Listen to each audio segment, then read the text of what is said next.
Pemirsa, polisi menduga John Kay dan kelompoknya terlibat dengan dua peristiwa kekerasan di perumahan Green Lake dan juga Kosambi. John Refra Kay dan kelompoknya bukan baru kali ini saja berurusan dengan hukum. Dan terakhir John Kay pada Desember 2019 lalu baru bebas bersyarat dari lapas Nusa Kambangan atas kasus pembunuhan bos Sanex Steel Tanhari Tantono. Iya, pertanyaan pun mengemuka, apa sebenarnya motif John Kay sehingga begitu nekat harus berurusan dengan hukum, sementara dirinya baru saja bebas dari penjara. Dan berikut kita simak laporan khas redaksi pagi untuk Anda. John Kay, bernama asli John Refra, adalah pria asal Maluku. Kata Kay di belakang nama panggilannya adalah kampung kelahirannya, yaitu Pulau Kay, Maluku Tenggara. Sepak terjang pria yang lahir 10 September 1969 ini malang melintang di bisnis jasa penagih utang. Sayangnya, bisnis jasa penagih utang yang diselaminya tak luput dari aksi kekerasan.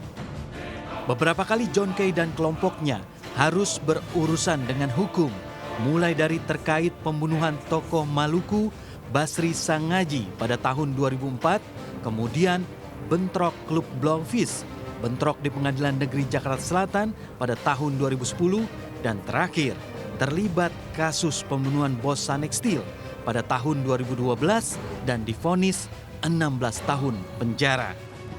Selama menjalani masa pidana di lapas Nusa Kambangan, John Kay berperilaku baik dan giat beribadah. Dalam sebuah wawancaranya, John Kay mengaku dirinya telah bertobat dan Natal Desember 2019 adalah Natal terakhir di penjara karena akan segera bebas. Inilah acara Natal saya yang terakhir di penjara. Mungkin satu dua hari lagi, mungkin tanggal 27 atau tanggal 9 Januari saya sudah bebas. Jadi Natal sekarang ini bagi saya sangat berkesan karena Natal terakhir selama 8 tahun di penjara. Namun sayang, 5 bulan setelah bebas bersyarat, John Kay kembali berurusan dengan hukum. Minggu malam polisi menggerebek markas kelompoknya di kawasan Bekasi, Jawa Barat karena diduga terlibat aksi kekerasan di perumahan Green Lake dan kawasan Kosambi yang menelan 1 orang korban tewas. Dari hasil penggerebekan, polisi mengamankan 25 orang termasuk John Kay serta sejumlah senjata tajam. Usai ditangkap, John Kay dan puluhan anak buahnya dibawa ke Mapolda Metro Jaya untuk menjalani pemeriksaan. Sejumlah barang bukti termasuk puluhan senjata tajam juga disita Polda Metro Jaya.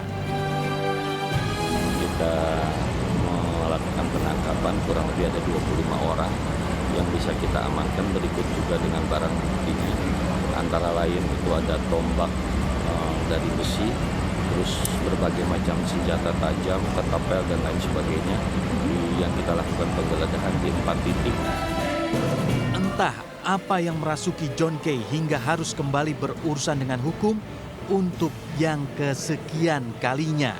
Sementara hingga saat ini belum diketahui motif kekerasan yang dilakukan John Kay dan kelompoknya. Tim Liputan Transmedia.